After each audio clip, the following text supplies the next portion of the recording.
doing this evening. Obviously, we've just witnessed the 2024 NFL Draft, where our guys are ready to talk about it. We were talking about it backstage. I had to cut them short because sometimes when you do this, you always get, I already talked about it. Don't want to talk about it anymore.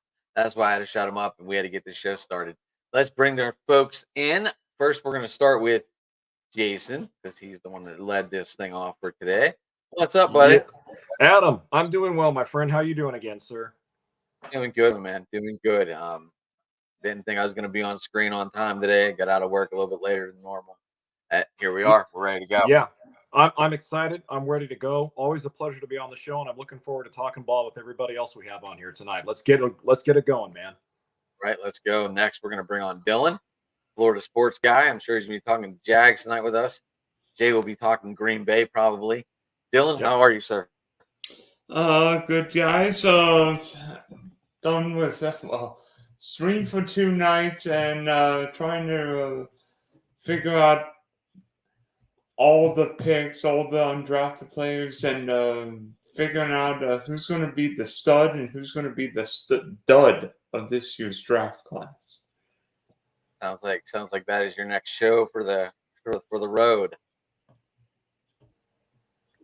All right, next we're gonna bring on Jonathan. What's happening, Johnny? Hey guys, how we doing? Happy Sunday night. Always a pleasure to be here.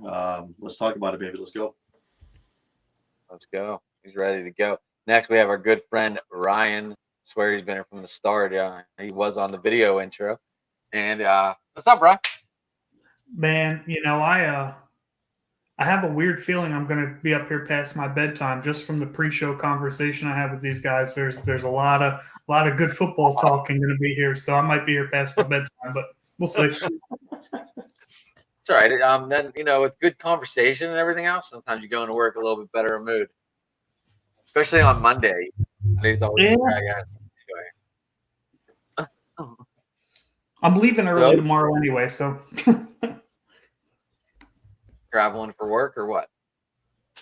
No, it's my Dogs I Got You day, so I'm getting them a cake and we're going to celebrate. Oh, nice. All right, I guess I'll start around the room real quick. We don't have to break it all down, but Jason, who do you feel had the best draft? Oh boy. Well, you know what? I was just applauding Ryan for his Philadelphia Eagles having an outstanding draft before we went on the air here. And when you take a look at how each team was supposed to address their needs going into the draft and then what they actually did, I thought the Eagles came out squeaky clean on this one. And I got to tell you, Ryan, the Eagles were one of the many teams that did a lot of swapping of late round picks there in this draft. And I thought that was brilliant by Philadelphia, moving up in the draft to get Cooper DeJean from Iowa, gives them a good young defensive back to put in that backfield there, groom him along. But like I just mentioned to you before we came on the show, I know you're happy as a puppy with two Peters right now because they got Jeremiah Trotter Jr., so you like that. But I really felt that the Eagles did an outstanding job addressing the needs that they needed to address on their team. And I never thought I'd hear myself say this, but I thought the Minnesota Vikings actually did fairly well with their draft. Obviously, they got their guy in J.J. McCarthy. They have some young talent around him still with Justin Jefferson there. They brought over my former boy, Aaron Jones from Green Bay, to give them a veteran playmaker there in the backfield. So Minnesota, Philadelphia did very well. I even thought Jim Harbaugh had a pretty good draft with the Chargers. Jim Harbaugh has a history of kind of finding these diamonds in the rough and finding these under the radar guys and then developing them into all pros. So I thought he did a great job. I even thought to some extent the 49ers had a fairly good draft.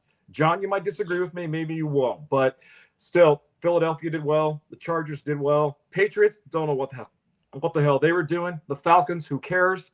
But yeah, and my Green Bay Packers, I was very, very happy with the job that Brian Gutekunst did. Real quick, speaking of the Patriots, real quick, did anyone watch the Pat McAfee? I guess I don't know if he was on TV, but I saw he was on TikTok, and he had Bill Belichick there, and I thought that was pretty cool to watch. That was amazing television. Belichick was amazing on TV. That was that was good stuff. Away from the team, I really did. He knows his shit. Dylan, who do you think did the best draft? There were two teams that I thought nailed the draft. One of them the Los Angeles Rams getting Jared Verse, the pass rush from Florida State. Finally, Sean McVay gets a first-round pick for the first time since the Millard Fillmore administration. Wow, throwing in the Millard Fillmore toss. Way to go, Dylan.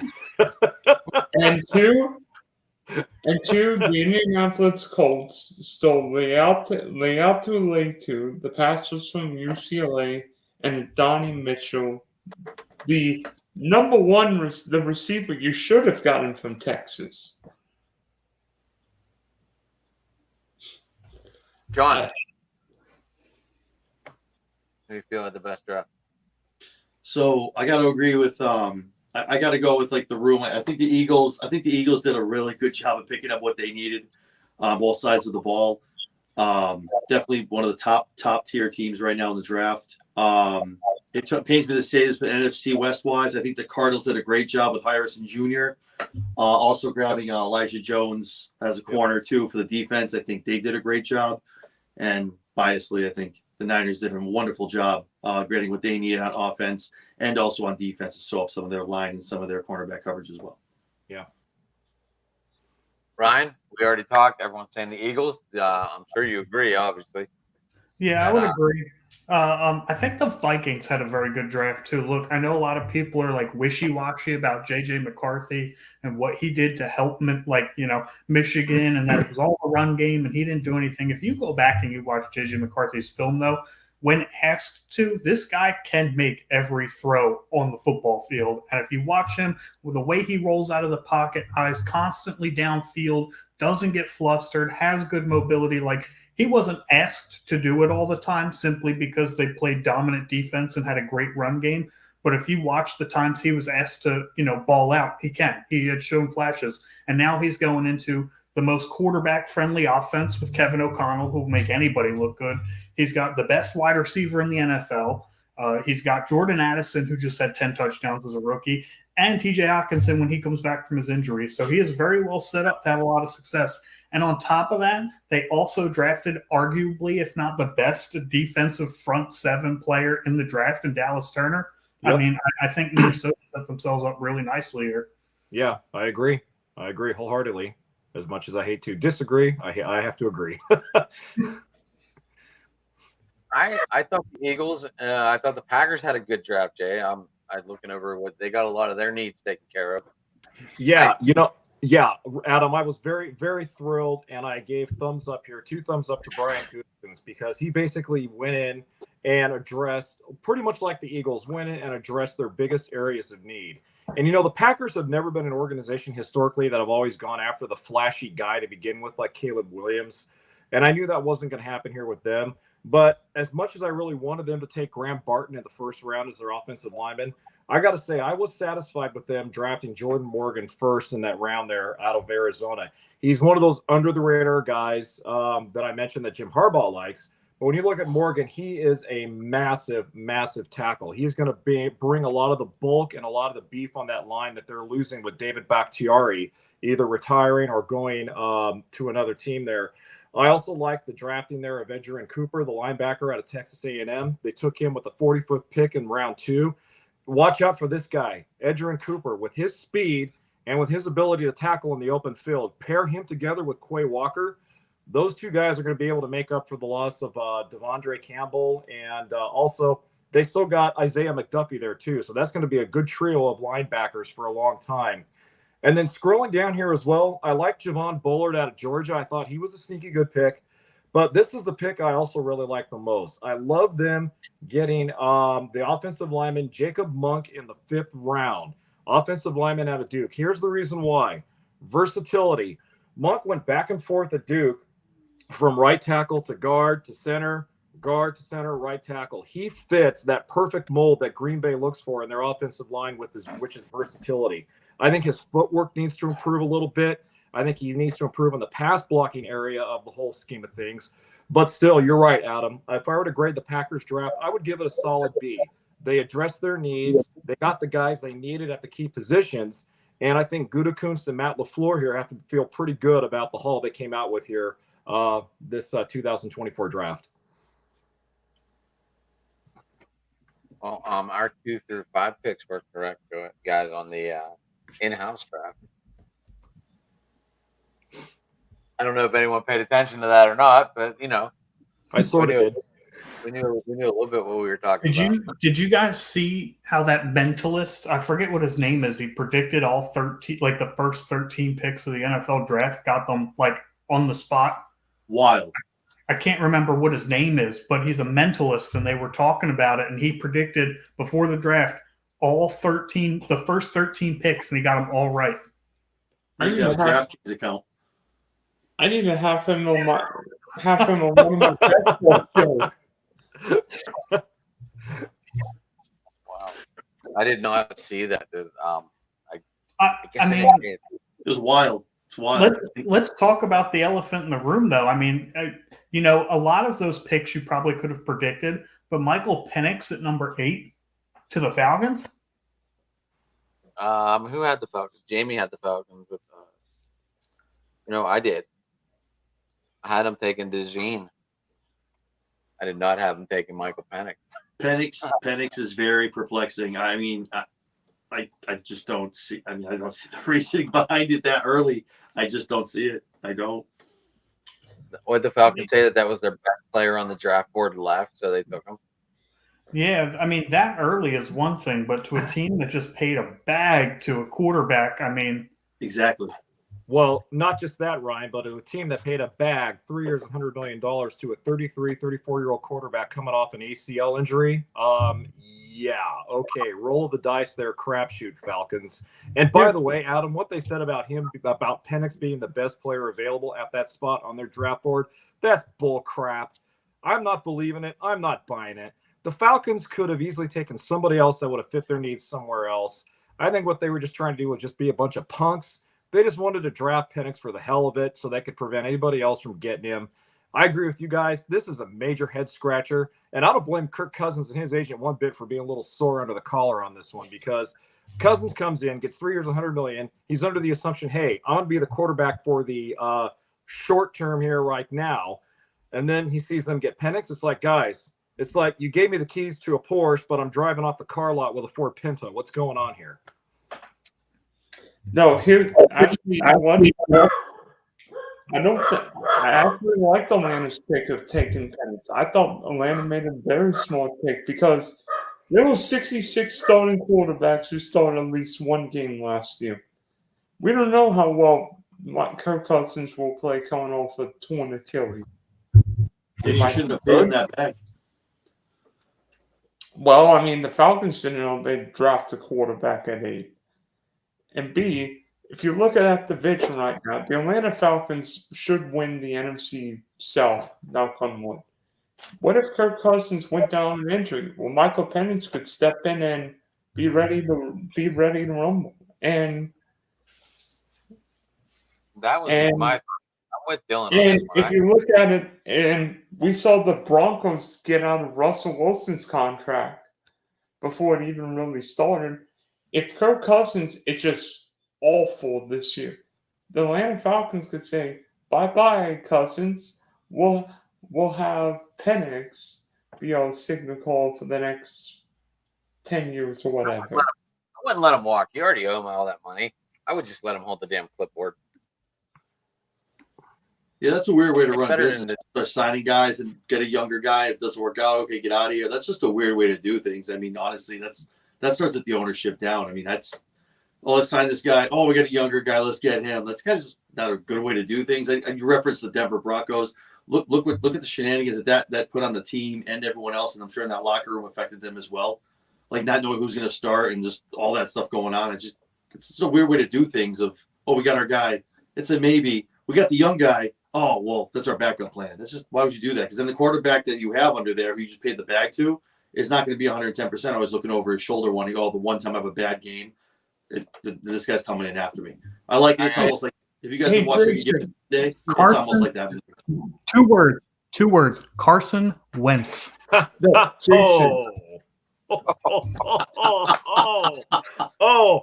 that had to hurt, buddy. Paid him money, drafted the quarterback, and he sucked. Hey, Jason, we did the same thing with Aaron Rodgers in 2005 for Brett Favre and Jordan Love for Aaron Rodgers in 2020. Yes. Kind of. The only difference is Aaron Rodgers and Jordan Love weren't 24 years old, about to sit behind quarterbacks for 3 years. We're talking about Michael Penix might be 27 when he gets his chance to start full time. Michael Well- Penix will be starting by this time next year.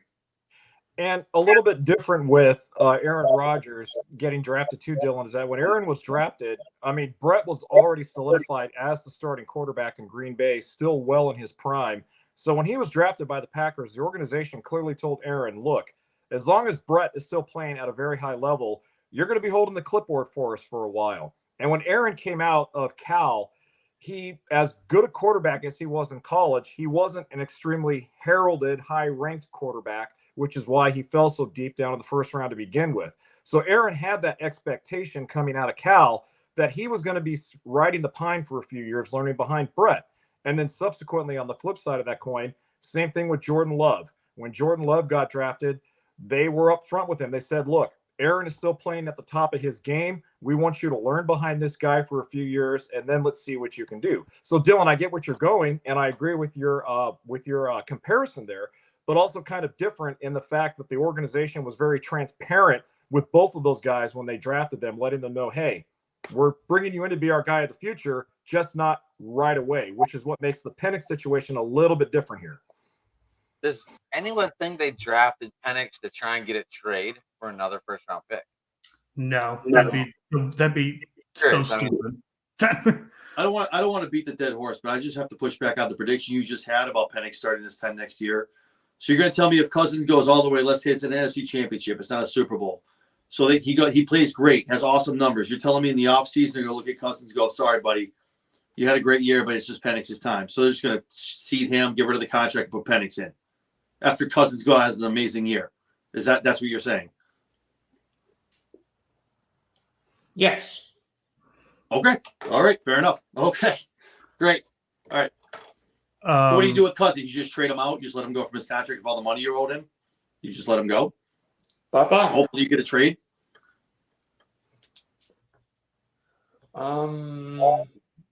Again, I'm just curious. I just want to know. Like, I know with the Penix starting next year, like if Cousins has his good year and he has that fire under his ass with Penix behind him and puts him a banner year, they don't get to the Super Bowl, but still has great numbers and goes out there and he's good like Kirk Cousins of old. You're telling me at the offseason, the owner goes down and goes, "Hey man, listen, we gotta put Penix in there, man. I'm sorry. So you're just gonna hold the clipboard moving forward." I mean, it would depend on how Penix looks in practice and what he does because, Atlanta's a great situation, great offensive line. London, Pitts, Bijan Robinson, and a great young offensive mind, Zach Robinson. I don't think the Falcons drafted Penix to sit for 2-3 years. Fair. Yeah, actually, I think that's exactly how long he sits because the Falcons have an out 2 years from now in Kirk Cousins' contract where they would owe him $32 million. And if you make it a post-June 1st cut, obviously you can split it up amongst 2 seasons. At which point in time, 2 years from now, $16 million a year piece is nothing. So I think that's exactly how long Penix sits. Now, if you're thinking about it in the long term, right, Michael Penix in his third year is going to have a Bijan Robinson, a paid Kyle Pitts, and a paid Drake London, and maybe another wide receiver on that field as well. So he's arguably walking into one of the best situations possible. It's just going to take a few years to get there. I'm not so sure about Kyle Pitts, though, Ryan. I mean, it seems like the Falcons have soured on him a little bit. What do you think?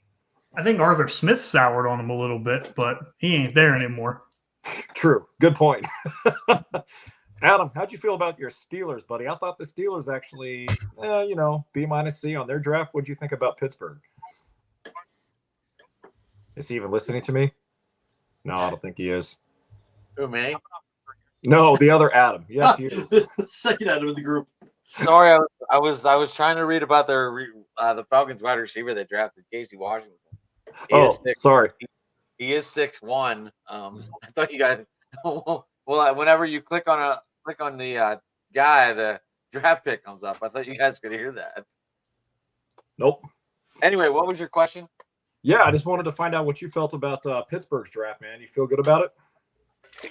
I do. I wasn't sure. Obviously, you guys know I wanted to get Power Johnson. I did not. I did not look at any other centers.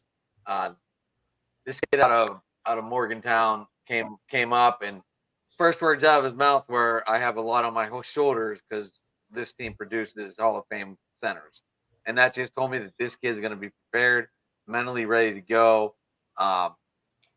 And that got me feeling a little bit better about that pick. Obviously, like I said on our draft, guys, I had us taking Power Johnson as the 20th pick. Obviously, it didn't happen. They ended up going with Fatima, which still wasn't a bad pick, obviously. They got a lot of guys that apparently either their first words out of their mouth were, "Hey, I grew up following this team," like Watts, he's like, "I just get to change my uniform and that's it." Sam Keller's, "I'm used to wearing the black and gold already, playing for Iowa. Very excited." So I mean, we'll see. I'm excited. I felt it was probably one of their better, well-rounded drafts. We still didn't address the wide receiver situation. They did get a pretty good slot receivers. Roman Wilson's sneaky good, man. Doesn't matter. We have Von Jefferson, Calvin Austin, and oh my God, Deontay Johnson. Deontay Johnson's a Panther. I mean, oh my gosh, George Pickens. Sorry. Oh man. I'd be looking. I was like, "What happened?" I will say one of the more underrated moves of the draft came a few hours before the first pick when Howie Roseman extended A.J. Brown 3 years, $96 million. And I say that because A.J. Brown wasn't due for an extension until 2026. However, locking him up at $32 million a year before Jefferson, Chase, and Lamb all get paid means we just got A.J. Brown through 2029 at a really cheap number compared to what that market's about to be. Especially with this new hip. They just love throwing penalties with this defense. I think, and I think these wide receivers are going to go ballistic. I just do. Yeah, so Smith and Brown are in Philadelphia through 2029 at an average of $57 million a year. What do you guys think of the Cowboys draft? Shit. What was the question, Dylan? What do you guys think of the Cowboys draft in all season? Because I can't figure it out. It was confusing that they didn't take a running back. Although I did see a report that they were in Zeke's camp before the draft. I haven't heard of anything since then. But they did address their offensive line. I wasn't the only one that heard that. All right. I was hearing that Zeke went there to visit with him, and I guarantee you, Zeke's probably going to sign back there. Oh yeah. Yeah. Oh yeah. Absolutely. Yeah. Who are they going to trust? Malik Davis? Yeah. No.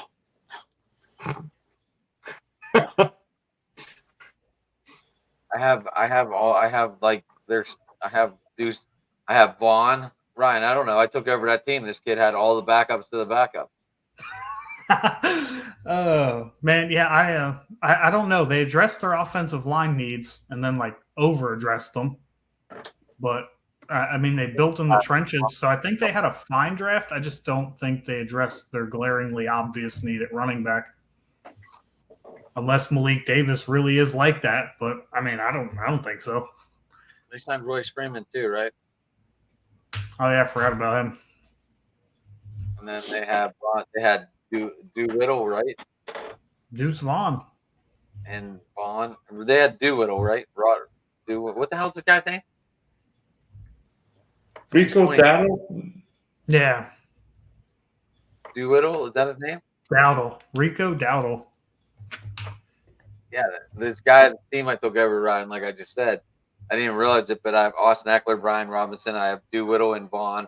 And this kid just had backup to backup, and I'm like, what the hell is going on here? Well, if he's got the Cowboys backups, they're all starters now. Right. I don't know. I didn't really. I don't really pay attention to the Cowgirls. Sorry. A lot of us don't. I just know I didn't understand their draft at all. They needed They're to run it America's team. How could you not pay attention to them? because I have the world team.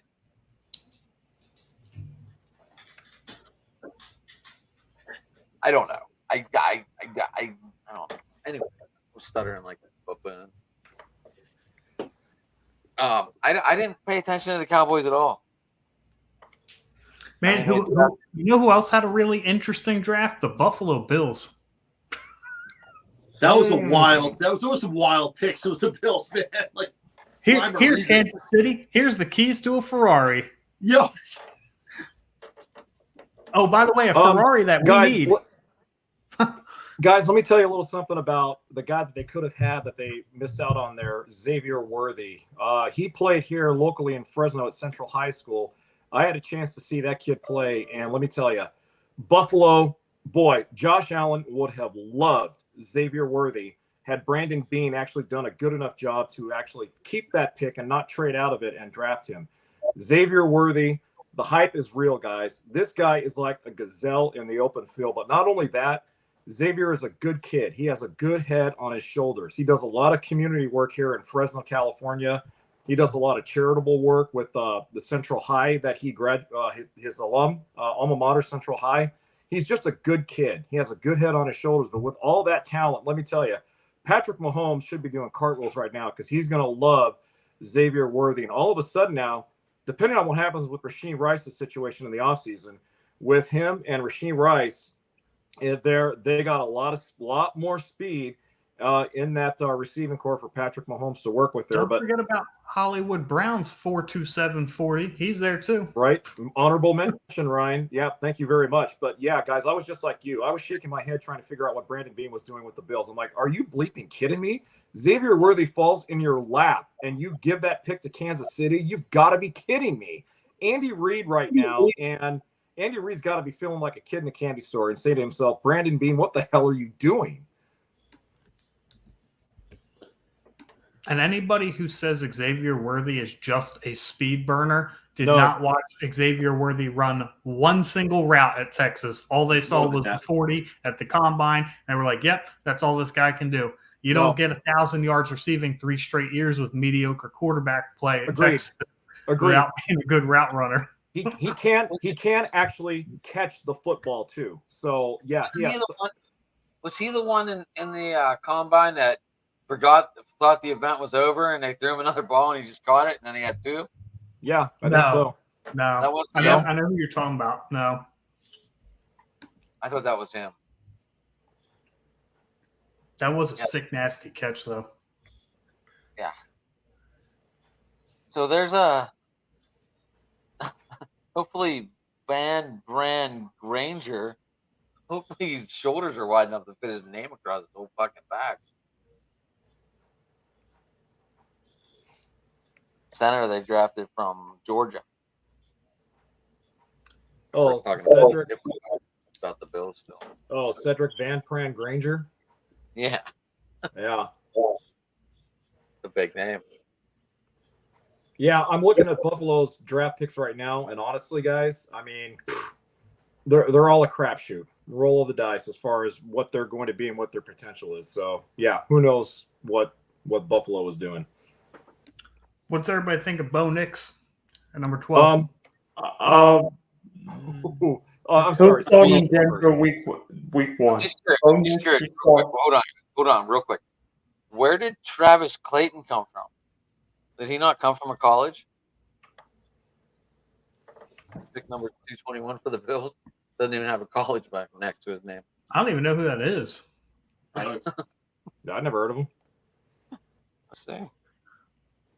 I was just curious. I didn't know how much you guys paid attention to this thing. He's 6'7", 301 pounds. who is it? Whoop! I'm assuming this is a tackle. Yeah.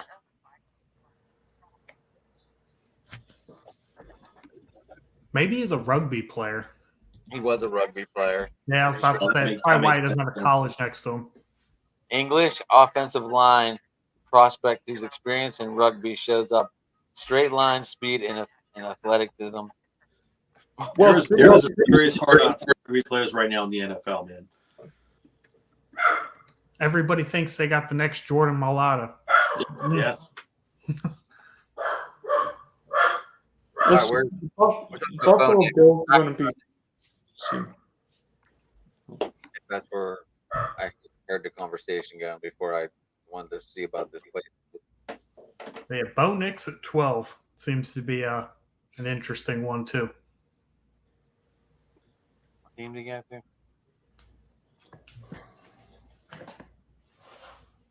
They'll say you should have went to the Rams. Telling you.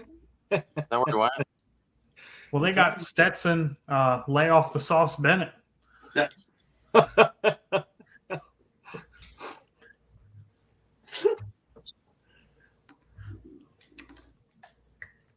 literally, almost all the picks that we picked in the pre-draft, we had this show. Like they all went like one before they were supposed to go. I was like, really, Yep. guys? Really, guys? Really? Yeah, I was so Malik went number 6. I was like, damn it, you could have followed the Titans. Like, really? I was so disappointed Brock Bowers went to Vegas. Not for Brock Bowers, but because me being a Notre Dame fan, I had such high hopes for Michael Mayer, and all of it's gone. Denver. In my pre-draft pick, I had Brock Bowers being selected by the Bears, Ryan. I thought he was going to go that high. Shows what I know. I think they're okay with Komet. Yeah. But yeah, I thought the Jets were going to take him, and they were just going to like stack weapons for Rodgers. True. And they have a history of taking tight ends high in the draft, i.e. Anthony Becht. Ooh. How about Kyle Brady? Yeah, Kyle Brady, too, out of Penn State. That's right. I'm going way back there, guys. Sorry about that. That's a throwback. Names I haven't heard in a long time. Well, Dustin Keller, first round pick. John, obviously I don't talk a lot of 49ers for a very good reason because I'm a Packers fan, but I got to tell you what, I really thought John Lynch and his staff did a great job selecting Dominic Pooney, the offensive tackle, in round 3 there out of Kansas. Kansas was a sneaky good team this year, and Pooney, from what I heard, and correct me if I'm wrong, he's been individually coached by Joe Staley, hasn't he? That's correct. And also, too, he's one of the few offensive linemen that have played multiple positions. And coming into the draft, they're one of the guys who haven't allowed a sack from them out of the past like 2 or 3 seasons. So it's a great pick. Him along with Jarrett Kingston as well. Those are 2 linemen I think are amazing picks from Lynch and from Shanahan as well. Yeah. The Niners made another great pick too, and I was hoping for fantasy reasons this guy would have landed somewhere else. But Jacob Cowing, he's small, but man, that guy's got hands and he runs really crisp routes. Like he just like reeked of this year's Tank Dell, and then he ended up going to the 49ers where he's obviously going to be like the 7th option. Yeah. Now, you know what? I wouldn't put him at 7th. I wouldn't count him out that much. Shanahan likes to integrate guys a lot in 2-3 downs. Him and Purcell. A punt returner, John, kick returner, because Ray's gone. What was that? I'm sorry, I apologize. What was that? Didn't they draft him more as a kick returner? So if anything, Purcell is more of your Pascal is more of your punt returner. Out of the 2 of them, out of him and Cowing. Cowing will more so you'll probably see him more line up on the line than you will see Purcell will be more of your punt returner because he had more experience with that in Florida than out of the 2. So Dylan, how do you feel about the Jaguars draft, man? You impressed or a little bit left to be desired there? I mean, I knew the Jags would either go wide receiver or corner, and the wide receiver everybody kept telling me the Jags would get would be Brian Thomas. I mean, at first I'm like, why aren't we taking corner? But the more and more I think about it, the Jags need a number 1 receiver. I think Brian Thomas has got Brandon Ayuk ability. He'll just cost $50 million and cheaper. And last year, Calvin Ridley was a little hot and cold. I mean, every time it seemed like Calvin Ridley could make a play, it was like, oh, not quite. Maybe Brian Thomas in a year or 2, particularly with Kirk, Ingram. If Gabriel Davis could show up every once in a while, right? I'm curious as to how Doug Peterson plans on using him because if you watch Brian Thomas's film, obviously fantastic athlete, right? 4'3", 340, great hands, big threat down the field. Every route, a stop route, an out route, a go route. That is it. If you watch his film and his routes that he ran at LSU, it was not a wide route tree at all. So I am very curious as to how Doug Peterson and Press Taylor plan on using him, because obviously he has athletic abilities. It's just for years he wasn't asked to. I didn't see a single in route. I didn't see a slant. I didn't see nothing from Brian Thomas outside of those 3 routes. Yeah, because all I saw of him was 3-2 running a 9 round. All I ever heard was neighbors.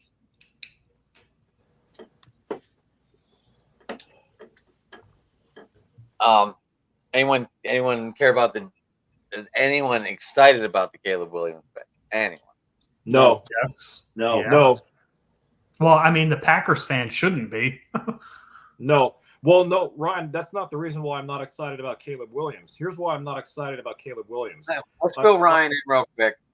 Ryan, Sure. just to let you know, John had the first pick overall in our mock draft. And John, you took who? JJ McCarthy. With the Bears at the number 1 pick.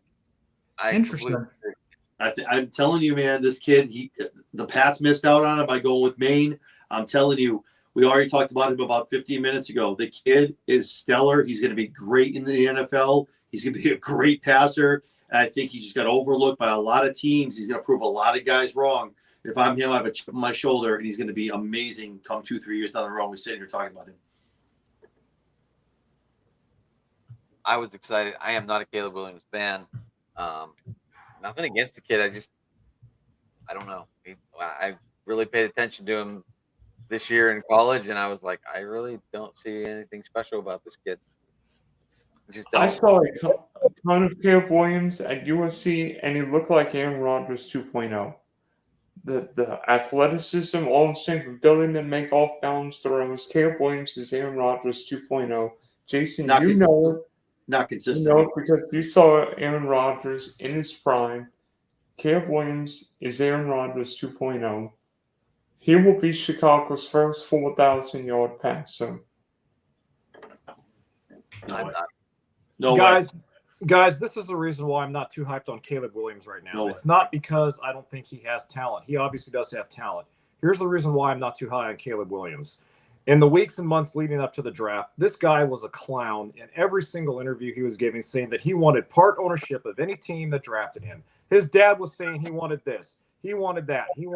The guy has some character issues. He has some maturity issues. He has a lot of growing up to do. And here's the problem, okay? He played on an extremely overrated team at USC this year.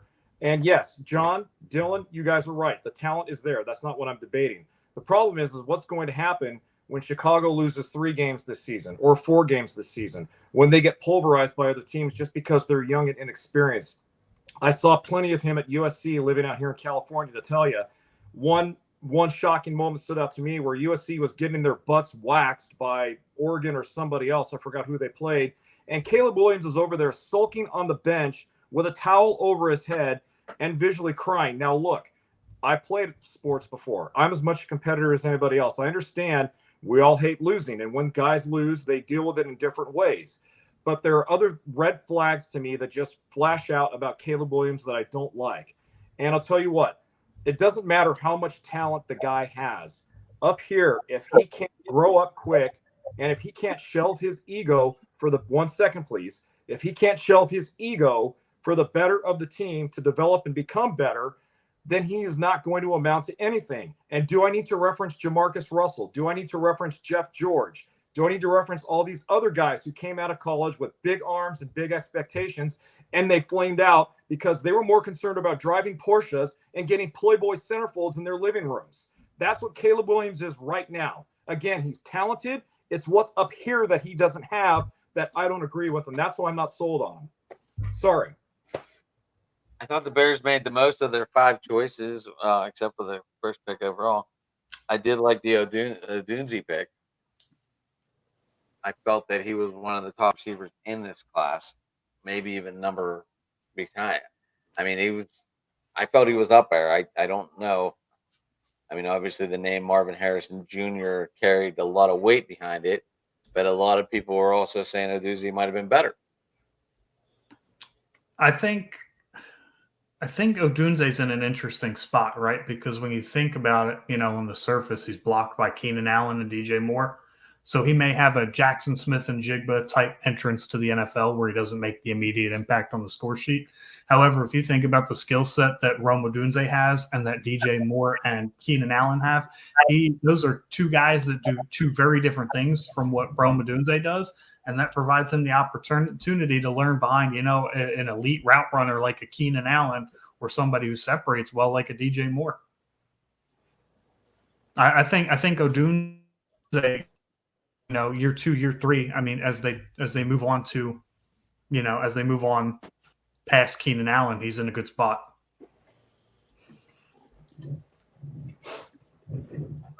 Right.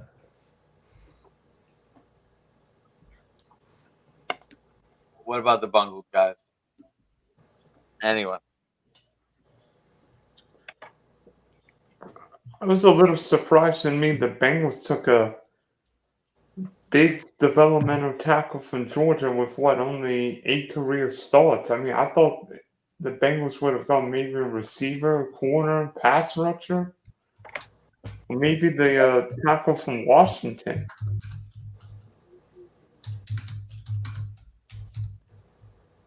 I didn't really pay attention to the Bengals. I guess. Anyone else? Nah, not impressed. Looking at the Bengals draft, C- at best. That's just my opinion.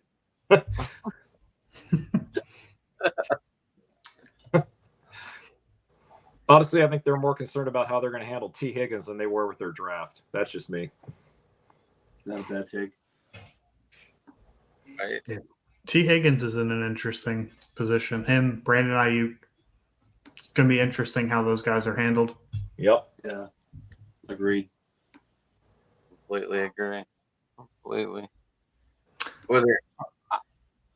I know Ryan's going to get off of here. 5 a.m. comes awfully early. I know that. I got to go too. Who? I got to leave too, guys. I'm sorry. You're good. We can end it. All right, real quick.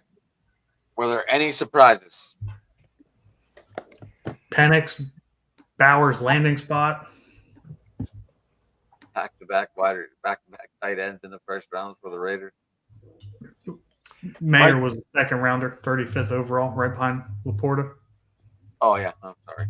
Yeah, Weird. I agree with Ryan. Biggest surprise, Michael Penix. Not surprised, Patriots took Drake May, and that pretty much agree with Ryan. Penix, the big surprise there. Right. Ryan, how people get a hold of you?